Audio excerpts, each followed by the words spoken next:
Muy buenos días, bendiciones. Espero que hayan amanecido bien, que vayan a tener un buen domingo en compañía, en presencia de Dios. Vamos a darle gracias al Padre por un nuevo día. Vamos a leer el capítulo de Primera de Samuel, los capítulos 5 y 6. Y luego leeremos el capítulo 5 de Romanos, que estaba yo aquí mirando un poco y la verdad que tiene un montón de cosas, un montón de perlitas aquí que sería más para un devocional que para leer junto con la palabra, ¿no? Pero apunté un par de cositas que me gustaron mucho, pero ya luego se los digo. Cogemos nuestras Biblias o nos preparamos para escuchar. Gracias, Padre, por esta palabra. Gracias por esta edificación que nos vas a ministrar. Gracias por darme esta oportunidad. Gracias porque me estás dando un día más de vida. Fortaléceme, Padre. Acompáñame en el día de hoy. Protégenos. Y la palabra, vamos a leer la palabra y la palabra se lee así. 5 y 6 de Samuel, de Primera de Samuel. Cuando los filisteos capturaron el arca de Dios, la llevaron desde Eben-ezer a Asdod, y tomaron los filisteos el arca de Dios, y la metieron en la casa de Dagón, y la pusieron junto a Dagón. Y cuando al siguiente día de los Asdod se levantaron de mañana, he aquí Dagón postrado en tierra delante del arca de Jehová, y tomaron a Dagón y lo volvieron a su lugar. Y volviéndose a levantar de mañana, el siguiente día, he aquí que Dagón había caído postrado en tierra delante del arca de Jehová. Y la cabeza de Dagón y las dos palmas de sus manos estaban cortadas sobre el umbral, habiéndole quedado a Dagón el tronco solamente. Por esta causa los sacerdotes de Dagón y todos los que entran en el templo de Dagón no pisan el umbral de Dagón en Asdod hasta hoy. Y se agravó la mano de Jehová sobre los de Asdod, y los destruyó y los hirió con tumores en Asdod y en todo su territorio. Y viendo esto, los de Asdod dijeron: no quede con nosotros el arca de Dios, de Israel, porque su mano es dura sobre nosotros y sobre nuestro Dios Dagón. Convocaron pues a todos los príncipes de los filisteos y le dijeron: ¿qué haremos del arca de Dios de Israel? Y ellos respondieron: pásese el arca de Dios de Israel a Gat. Y pasaron allá el arca de Dios de Israel. Y aconteció que cuando la habían pasado, la mano de Jehová estuvo contra la ciudad con gran quebrantamiento, y afligió a los hombres de aquella ciudad, desde el chico hasta el grande, y se llenaron de tumores. Entonces enviaron el arca de Dios a Ecrón, y cuando el arca de Dios vino a Ecrón, los ecronitas dieron voces diciendo: han pasado a nosotros el arca de Dios de Israel, para matarnos a nosotros y a nuestro pueblo. Y enviaron y reunieron a todos los príncipes de los filisteos, diciendo: enviad el arca de Dios de Israel, y vuélvase a su lugar, y no nos mate a nosotros ni a nuestro pueblo, porque había consternación de muerte en toda la ciudad, y la mano de Dios se había agravado allí, y los que no morían eran heridos de tumores, y el clamor de la ciudad subía al cielo. Vamos al capítulo 6. Estuvo el arca de Jehová en la tierra de los filisteos 7 meses. Entonces los filisteos, llamando a los sacerdotes y adivinos, preguntaron: ¿qué haremos del arca de Jehová? Hacernos saber de qué manera la hemos de volver a enviar a su lugar. Ellos dijeron: si enviáis el arca de Dios de Israel, no la enviéis vacía, sino pagarle la expiación. Entonces seréis sanos, y conoceréis por qué no se apartó de vosotros su mano. Y ellos dijeron: ¿y qué será la expiación que le pagaremos? Ellos respondieron: conforme al número de los príncipes de los filisteos, 5 tumores de oro y 5 ratones de oro, porque una misma plaga ha afligido a todos vosotros y a vuestros príncipes. Haréis pues figuras de vuestros tumores y de vuestros ratones que destruyen la tierra, y daréis gloria al Dios de Israel. Quizá aliviará su mano de sobre vosotros, y de sobre vuestros dioses, y de sobre vuestra tierra. ¿Por qué endurecéis vuestro corazón como los egipcios, y Faraón endurecieron su corazón? Después que los había tratado así, ¿no los dejaron ir y se fueron? Haced pues ahora un carro nuevo, y tomad luego 2 vacas que críen, a las cuales no haya sido puesto yugo, y uncid las vacas al carro, y haced volver sus becerros de detrás de ellas a casa. Tomaréis luego el arca de Jehová, y la pondréis sobre el carro, y las joyas de oro que la habéis de pagar en ofrenda por la culpa. Las pondréis en una caja al lado de ella, y las dejaréis que se vaya. Y observáis, si sube por el camino de su tierra, a Bet-Semeh, él nos ha hecho este mal tan grande. Y si no sabremos que no es su mano la que nos ha herido, sino que esto ocurrió por accidente. Y aquellos hombres lo hicieron así. Tomando 2 vacas que criaban, las uncieron al carro, y encerraron en casa sus becerros. Luego pusieron el arca de Jehová sobre el carro, y la caja con los ratones de oro y las figuras de sus tumores. Y las vacas se encaminaron por el camino de Bet-Semeh, y seguían camino recto, andando y bramando, sin adaptarse ni a derecha ni a izquierda. Mi madre, me estoy imaginando eso.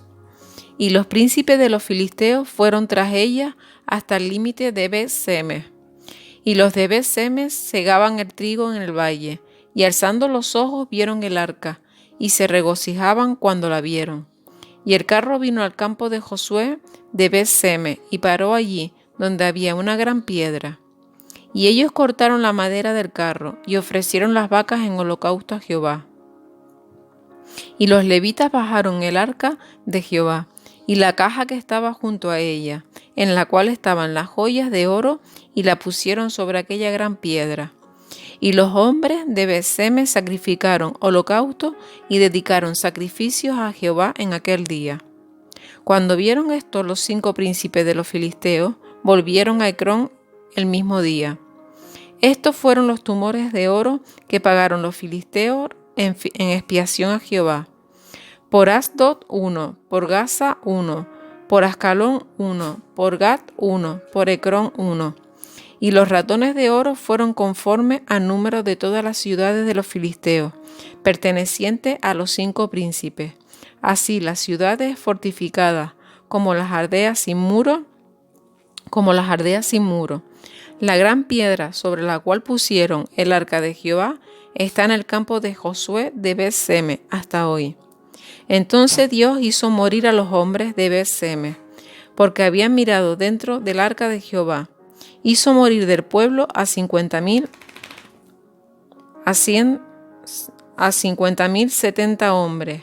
Y lloró el pueblo, porque Jehová lo había herido con tan gran mortandad. Y dijeron los de Bet-Semeh: ¿quién podrá estar delante de Jehová, el Dios santo? ¿A quién subirá desde nosotros? Y enviaron mensajeros a los habitantes de Kiriat Jearim, diciendo: los filisteos han devuelto el arca de Jehová. Descended pues y llevadla a vosotros. Bueno, hasta aquí estos 2 capítulos de Primera de Samuel. Lo estaba leyendo y me estaba imaginando, como vulgarmente se dice, el percal, la verdad. Pero bueno, vamos a leer Romanos 5 y le damos gracias al Padre por la palabra. Gracias, Señor, por la palabra que estamos leyendo. Romanos 5, resultados de la justificación. Justificados, pues por la fe, tenemos paz para con Dios, por medio de nuestro Señor Jesucristo, por quien también tenemos entrada por la fe a esta gracia en la cual estamos firmes, y nos gloriamos en la esperanza de la gloria de Dios. Y no solo esto, sino que también nos gloriamos en las tribulaciones, sabiendo que la tribulación produce paciencia, y la paciencia prueba, y la prueba esperanza. Y la esperanza no avergüenza, porque el amor de Dios ha sido derramado en nuestros corazones por el Espíritu Santo que nos fue dado. Porque Cristo, cuando aún éramos débiles, a su tiempo murió por los impíos. Ciertamente apenas morirá alguno por un justo. Con todo, pudiera ser que alguno osara morir por el bueno. Mas Dios muestra su amor para con nosotros, en que siendo aún pecadores, Cristo murió por nosotros. Pues muchos más, estando ya justificados en su sangre, por él seremos salvos de la ira. Porque si siendo enemigos fuimos reconciliados con Dios por la muerte de su Hijo, mucho más, estando reconciliados, seremos salvos por su vida. Y no solo esto, sino que también nos gloriamos en Dios por el Señor, nuestro Jesucristo, por quien hemos recibido ahora la reconciliación. Estaba estudiando esto un poquito y aquí sale la palabra gracia, y muchos escuchamos, cuando somos nuevitos en esto, nos dicen, escuchamos a pastores por la gracia de Dios, o porque Dios le dio gracia. Y entonces lo estaba buscando y gracia significa favor inmerecido de Dios. Y luego estar firmes en gracia, hay un montón de argumentos que podía decir que sería esto, pero yo noté unos cuantos. Y estar firmes en gracia es que yo no tengo que probar que soy digno del amor de Dios, que Dios es mi amigo, la puerta de acceso está permanentemente abierta a Él, estoy libre de la hoja de cuentas, la cuenta ha sido pagada en Jesús, lo acabamos de leer, y confiar en la mano purificadora de Dios como una señal de su bondad. La verdad que me pareció interesante, leer esto. Ahora sigo con el versículo 12, Adán y Cristo. Por tanto, como el pecado entró en el mundo por un hombre, y por el pecado de la muerte, así la muerte pasó a todos los hombres, por cuanto todos pecaron. Pues antes de la ley había pecado en el mundo, pero donde no hay ley no se inculpa de pecado. No obstante, reinó la muerte desde Adán hasta Moisés, aun en los que no pecaron a la manera de la transgresión de Adán, el cual es figura del que había de venir. Pero el don no fue como la transgresión, porque si por la transgresión de aquel uno murieron, pero por el don no fue como la transgresión, porque si por la transgresión de aquel uno murieron los muchos, abundaron mucho más para los muchos de la gracia y el don de Dios por la gracia de un hombre, Jesucristo. Y con el don no sucede como en el caso de aquel uno que pecó, porque ciertamente el juicio vino a causa de un solo pecado para condenación, pero el don vino a causa de muchas transgresiones para justificación.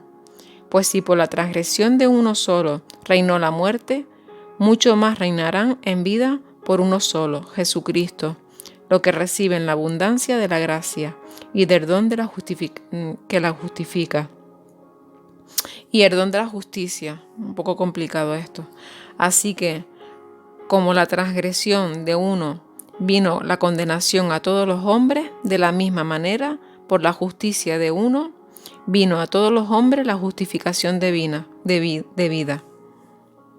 O sea, así que como la transgresión de uno vino la condenación que fue Adán, a todos los hombres, de la misma manera, por la justicia de uno, que es Jesucristo, a todos los hombres la justificación de vida.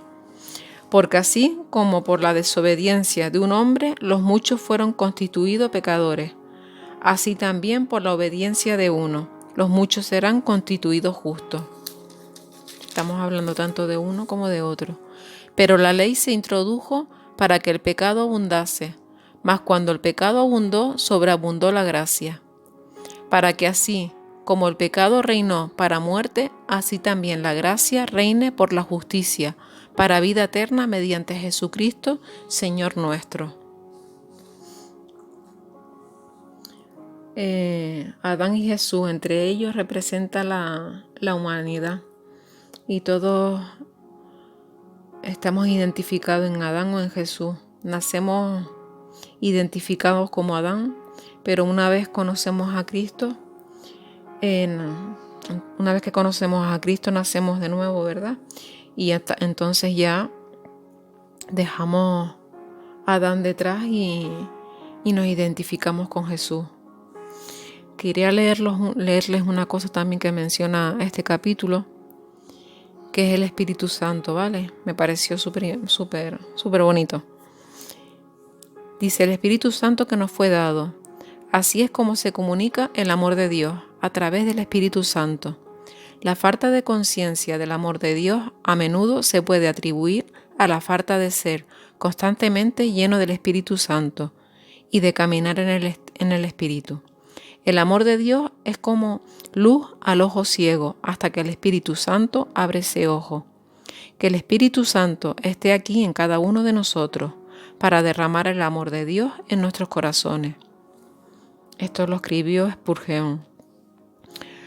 Bueno, hermanos, espero que les haya bendecido, que les haya sido útil.